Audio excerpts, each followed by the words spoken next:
Eu penso que vou ter a vida muito facilitada.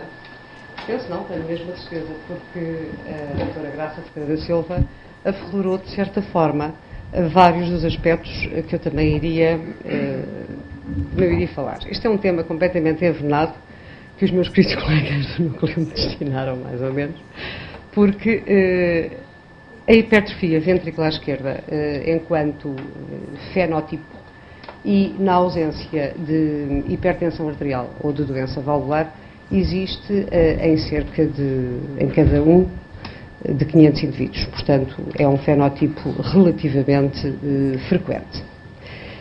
Muitas vezes é causada por doenças sistémicas, que, por sua vez, são frequentemente de causa genética, de uma forma ou outra. Já para não falar de agora o que se fala em termos de genética, porque tudo, no fundo, tem alguma influência genética. Habitualmente detectamos a hipertrofia não tanto pelo padrão eletrocardiográfico, como antigamente, mas pelo ecocardiograma, que é o exame de facílimo acesso, e queria só recordar-nos que a hipertensão arterial, como foi falado, é a doença sistémica que mais frequentemente dá hipertrofia ventricular. E a diabetes também, atendendo a que os diabéticos em Portugal são 1 milhão no mínimo, e que, já para não falar que muitos são hipertensos, a diabetes é uma doença sistémica e por mecanismos vários, outros que não a hipertensão, apresenta-se muita vez com um septo, com algum espessamento. Porque nem todas as miocardiopatias hipertróficas ou todas as doenças sistémicas que vou aflorar têm septos de 30, ou de 20, ou de 26. Quando falamos de hipertrofia, por conceito ou por definição, será uma espessura parietal septal no eco de 13 milímetros para mais. Só num familiar, por exemplo, com hipertrófica, é que 13 já consideramos um critério altamente suspeito, quando não até mesmo diagnóstico. Portanto, estamos a falar de hipertrofias que, mesmo na miocardiopatia hipertrófica, são de 15, 16, 17. O que não lhes tira a malignidade, se a houver, nem lhes tira eventualmente a ocorrência de bastante morbilidade. Mas depois de falar, de nos relembrar a hipertensão e a diabetes, claro que há outras doenças, nomeadamente as doenças metabólicas e dentro destas as doenças de acumulação, às quais poderemos chamar de pseudo-hipertrofia, porque em muitos casos haverá uma infiltração e não uma verdadeira hipertrofia miocitária, como são as mutações no gene PRKH2, naquele que dá a doença de Pompe, sobre a qual não me irei deter, no gene LAMP2, descrita há relativamente pouco tempo, e que dá a doença de Danon, por causa do Dr. Danon que diagnosticou, mutações no gene GLA, que dão a doença de Fabry, sobre a qual também não me irei debruçar, e mutações da transtiratina, que dão a amiloidose. Portanto, há manifestações cardíacas da amiloidose, entre muitas outras situações. Depois também temos as citopatias mitocondriais. Estamos a falar de situações com alguma raridade, obviamente, e não nos podemos esquecer, como a doutora Graça Ferreira Silva também nomeou, das doenças neuromusculares, particularmente a distrofia miotónica e a ataxia de Friedreich, e também outras doenças genéticas ou síndromes, como o Noonan. Em relação à miocardiopatia hipertrófica, eu só tenho este slide que, como não sabia o que a doutora Graça Ferreira Silva ia dizer, mas sabia que ela seria de ter em todas as coisas importantes de miocardiopatia hipertrófica, eu trouxe este slide justamente para dizer que a doença do sarcómero cardíaco, a miocardiopatia hipertrófica pura, não é uma doença sistémica. Portanto, em contraste com as outras doenças que dão hipertrofia e que, de uma forma mais ou menos subtil ou mais ou menos manifesta, têm também envolvimento de outros órgãos. Eu digo mais ou menos subtil porque a nós médicos, escapa-nos frequentemente essas subtilezas de certas doenças. E então diagnosticamos, se não tem hipertensão, tem miocardiopatia hipertrófica. É mais um diagnóstico e depois as mutações vêm negativas. Obviamente não só porque 40 a 50 ou o que for são negativas, mas porque nunca viriam positivas. Mesmo que tivesse uma grande sensibilidade diagnóstica ao teste, não é uma miocardiopatia hipertrófica. Mas, portanto, há alguns pitfalls na miocardiopatia hipertrófica que convém talvez que nos relembremos. Primeiro, realmente, não é uma doença sistémica, portanto, se o doente tiver uma insuficiência renal e tiver uma hipertrófica, são com certeza por mecanismos diferentes. Em todo o caso, é causa, a hipertrófica pura, de 1/4 das situações que nos aparecem como hipertrofias inexplicáveis. Como a doutora Graça também referiu, cerca de 20% dos doentes com miocardiopatia hipertrófica têm hipertensão. Portanto, o diagnóstico diferencial não é muitas vezes fácil, nós deparamos com essa dúvida. Se é idoso, como referiu muito bem, e é frequente, não é? Mais um problema adicional, até pode ter amiloidose cardíaca à mistura, uma amiloidose senil.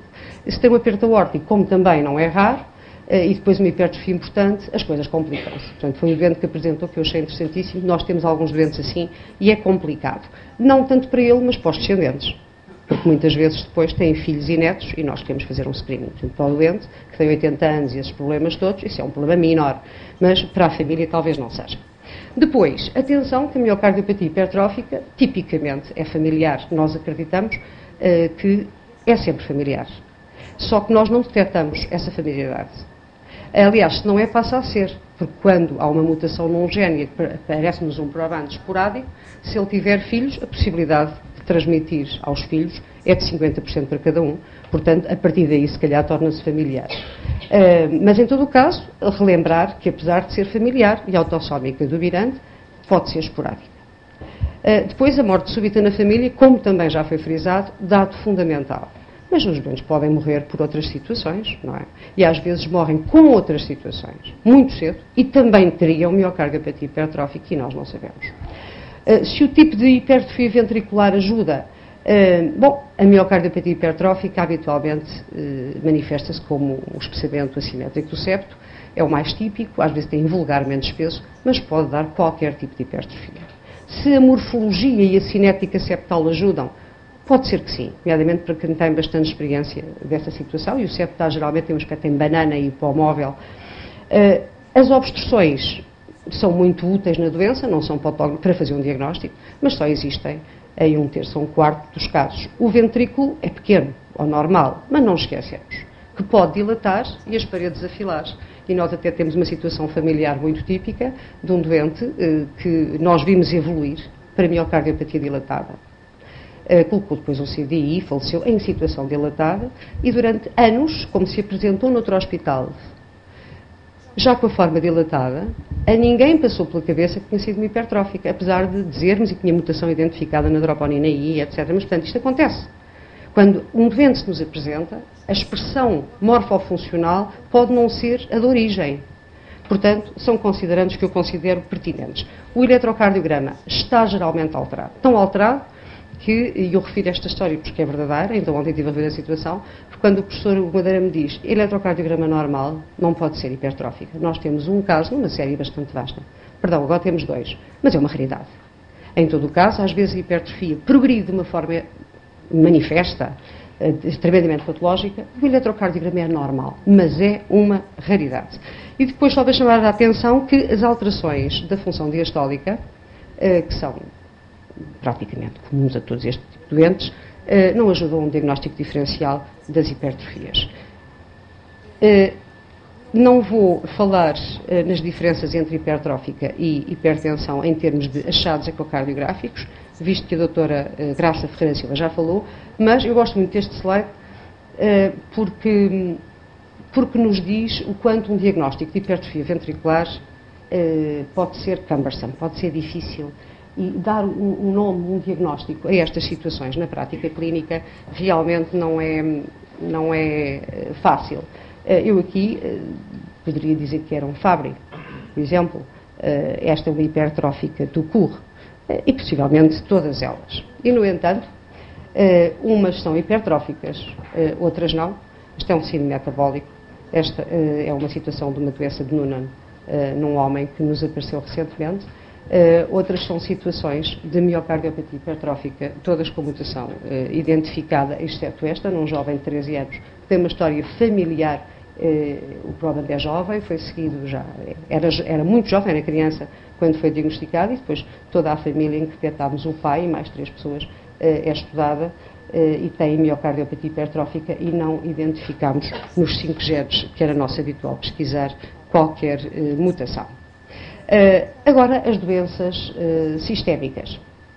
O Obélix não está aqui por acaso, eu penso que ele teria uma destas doenças, atendendo a alguns dos critérios, não está só aqui para ilustrar.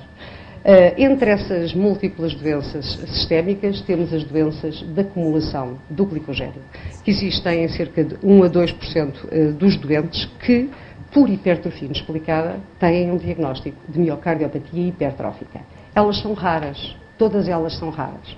A mais frequente, como foi dito pela doutora Graça Ferreira da Silva, é realmente a miocardiopatia hipertrófica pura. Em todo o caso, estas doenças são causadas por déficits enzimáticos que levam depois a uma acumulação de glicogênio em vários tipos de células, têm uma transmissão que é variável em termos hereditários e geralmente são doenças multissistémicas com um leque de manifestações que têm que ser muitas vezes pensadas e perguntadas porque não são fáceis de diagnosticar. Há pouco alguém, já não me lembro qual dos preletores que me precedeu, falou e que fazer quando temos situações de miocardiopatia hipertrófica ou de expressão hipertrófica, sem mutações identificadas em genes codificadores de proteínas do sarcómero. Bom, há outras causas genéticas, inclusive mutações noutros genes, não sarcoméricos, mas muito próximos do sarcómero, ou fazendo quase parte daquele aparelho, que também dão, por vários mecanismos, hipertrofia e às vezes até alterações eletrocardiográficas típicas. Eu vou só falar muito sumariamente de algumas, muito poucas destas situações, justamente também porque elas são raras. A doença de Danon foi pela primeira vez descrita em 1981, quando um doutor com este nome detectou 2 jovens com doença cardíaca, fadiga muscular, cansaço e atraso mental. Já vamos ao atraso mental, tem algumas particularidades. Esta doença é uma doença geralmente multissistémica, uma doença também muscular, obviamente. A história familiar habitualmente não é clara e não existe, e manifesta-se em homens novos. Digamos que, com todas as exceções inerentes às regras, a relação ainda é hipertrófica pura, eu diria que a doença vive de exceções. Mas, se calhar, tudo em genética vive um pouco de exceções, porque as influências são múltiplas. Quando vemos um homem jovem, com uma grande hipertrofia e calado, não pensemos apenas que ele é uma pessoa interessante, é calado. Se calhar tem algum grau de déficit cognitivo. E isso pode nos levar a pensar que poderá ter um Danon. Portanto, os médicos são terríveis quando olham para uma pessoa e veem logo uma síndrome. Mas isto para vos dizer que os atrasos mentais podem não ser aqueles que estamos à espera. Como uma pessoa completamente tantã, com graves problemas de discurso, nem todos os atrasos mentais se manifestam assim. Às vezes manifestam-se apenas com algum mutismo, com fraco rendimento escolar. São crianças que se isolam um pouco, que brincam muito sozinhas. Portanto, é importante às vezes pensarmos nestas subtilezas que podem ser manifestações de uma doença de Danon. Estou-me a sorrir porque estou-me a lembrar de alguém da professora de genética que veio, que teve a conferência, a doutora Isabel Gaspar, e quando nós agora olhamos para uma pessoa alourada ou arruivada, com cabelo encaracolado e que fala pouco, e pensamos logo que tem uma doença esquisita. Mas é mais ou menos isso.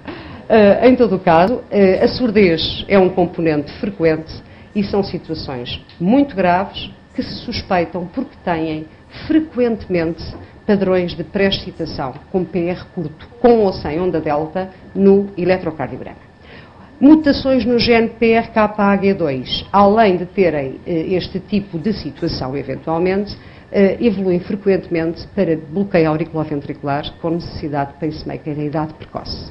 Atenção que o Dr. McKenna, até há muito pouco tempo, e ele penso que terá uma larga série destes doentes, tanto de um grupo como de outro, pensava que mutações no gene PRKAG2 não eram mutações neste gene, mas sim, ainda não estava identificado, hipertrófica, miocardiopatia hipertrófica, que se manifestava por WPW e fibrilação auricular. Portanto, havia uma grande associação e foi descrito como uma forma específica de miocardiopatia hipertrófica pura. Depois descobriu-se que não, que havia vacúolos com a acumulação do glicogénio nas células miocárdicas e começou, então ele próprio se diz, como é próprio de um cientista que evolui, e afinal isto foi considerado outra doença. Mas atenção, que na miocardiopatia hipertrófica também pode existir síndrome de pré-excitação, ou PR curto, e portanto nem todos os casos são assim algo tão grave. E tão grave porque estas duas doenças têm implicações prognósticas importantes, e o prognóstico é sempre melhor na miocardiopatia hipertrófica. Em termos de doença de Danon, o padrão de transmissão é ligado ao cromossoma X. Na minha ignorância genética e simplificando, tipicamente mães com Danon transmitem a cerca de 50% dos filhos e filhas, e pais com Danon transmitem às filhas, mas não aos filhos. Os sintomas no indivíduo com doença de Danon são geralmente mais graves. O coração está envolvido mais, a hipertrofia é maior e mais precocemente do que na mulher, e têm um atraso mental que é mais evidente. São os tais casos interessantes, falam um pouco, isto na sua melhor expressão. Na mulher, esta doença passa muitas vezes despercebida. Mesmo em termos cardíacos, as alterações são mais tardias e menos evidentes. Algo importante é, portanto, a tal dificuldade de aprendizagem nas crianças em fase escolar. Atenção que há alterações da retina num número significativo de casos, e depois há a fadiga muscular que num homem, num rapaz, pode impedi-lo mesmo de fazer a sua atividade física diária, até em termos de cumprimento da atividade física na escola. O prognóstico, como eu disse, é sempre mais benigno se for miocardiopatia hipertrófica. Um breve comentário em relação à distrofia miotónica, ou doença de Steiner, que é uma doença muscular com uma prevalência de 3 a 5 para cada 100 mil, é autossómica dominante, leva à produção de uma proteína anormal que depois se acumula onde não deve. No coração leva a uma infiltração gorda das paredes ventriculares e a fibrose, paredes ventriculares, portanto há um espessamento, e também do tecido de condução, com perturbações de condução muito frequentes e que podem realmente exigir a implantação de pacemaker. Pode ocorrer morte súbita, mas portanto aqui um dado importante é realmente a hipertrofia e o bloqueio. Curiosamente, fui encontrar este retrato de Caballero, do Maíno, que está exposto no Museu do Prado e que está descrito como, eventualmente, podendo ter uma doença de Steiner por certas características, nomeadamente pela postura do modelo, como a ptose palpebral simétrica, demonstrando um rosto com alguma fadiga. Reparem nas mãos, tipo quase em pinça, portanto, o que é sugestivo de fraqueza dos flexores da mão, atrofia do temporal e do masseter. E se repararem com atenção, em termos do desenho desta batina, desta toga, um certo grau de deformação da coluna. Portanto, isto está descrito na literatura como podendo ter esta situação. Eu achei interessante. Em relação aos triple repeat syndromes, que têm sempre um prognóstico muito, muito reservado, umas palavras para a ataxia de Friedreich, não sei se é Friedreich. É uma doença neuromuscular autossómica recessiva, em que realmente é uma doença progressiva, com uma degenerescência neurológica muito, muito importante. Inicia-se muito cedo, na primeira ou segunda década.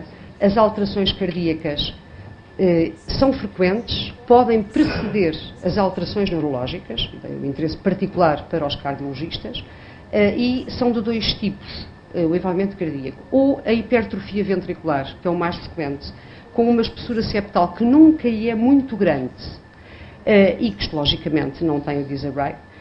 Um comentário: no Danon e no PRKAG2 não há disarray histológico. Isso foi um dado importante para um diagnóstico diferencial para quem descreveu a doença e depois para quem a investigou.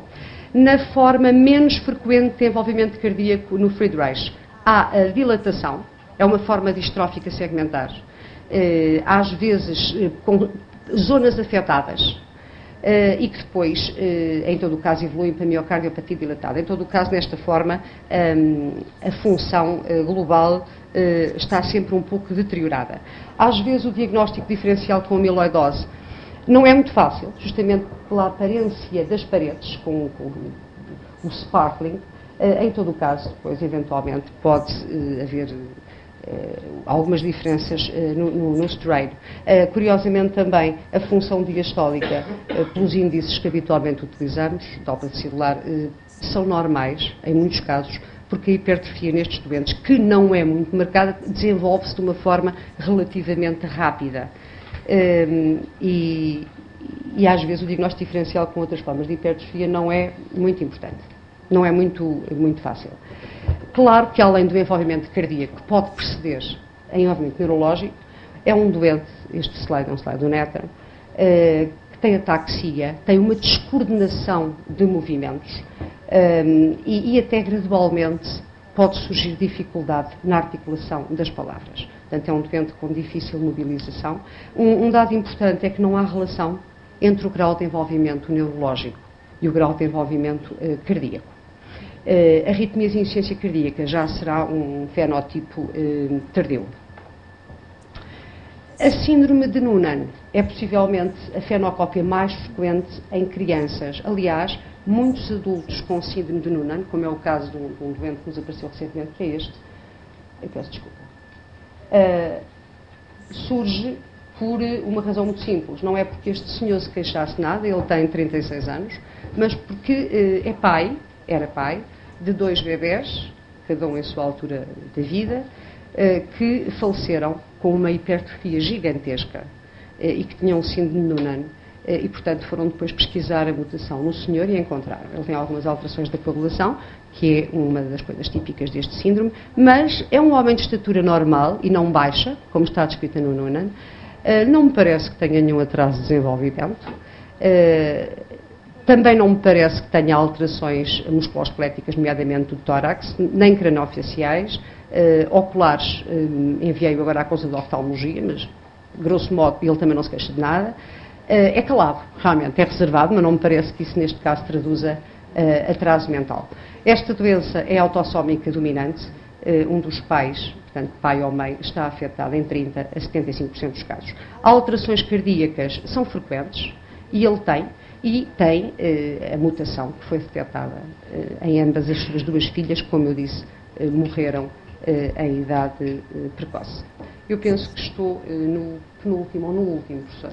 Muito brevemente chamar a atenção para doenças ainda mais raras, mas que podem existir no adulto, no nosso doente cardiológico adulto, que é as mutações do ADN mitocondrial. Mas reparem que, habitualmente, este tipo de situações, doenças sistémicas, acompanham-se por problemas musculares, problemas oculares e depois o tal envolvimento cardíaco. Devemos pensar em doença metabólica quando a transmissão é exclusivamente materna. Haverá na sala pessoas muito mais abalizadas que eu para explicar este tipo de transmissão. Quando existe uma limitação grave ao exercício e acidemia no esforço. E depois, como já referi, problemas musculares ou neuromusculares. A surdez é um dado importante, a afecção de outros órgãos.